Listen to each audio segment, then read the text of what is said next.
Boris Johnson's chief Brexit negotiator has been praised for placing the UK's sovereignty above all else. David Frost, who heads the UK's Brexit negotiations, is currently in protracted talks with the EU's chief Sherpa Michel Barnier as the two sides attempt to thrash out a free trade agreement by October. So far the two sides have yet to break the deadlock which has existed for several months, but Mr Frost has been praised for placing the UK's sovereignty in high regard.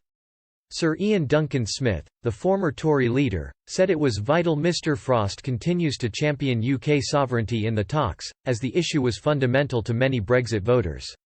The Brexiteer highlights this in a recent Express comment piece, where he points out most people who voted to leave the EU did so to return sovereignty to the UK.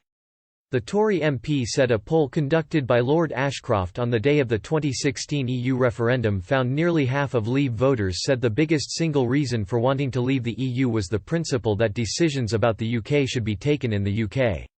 The survey found only a third said the main reason was to regain control over immigration and its own borders. When discussing the current trade talks, Sir Ian wrote, "Importantly, David Frost, Boris's chief negotiator, made it clear he agreed when he wrote that in the negotiations, the UK places sovereignty above all else. It is in that context that the issue of how these outstanding payments to the EU impinge on the UK's sovereignty which matter now. The Brexiteer urges Mr Frost to walk away from the talks if the UK's sovereignty risks being impinged."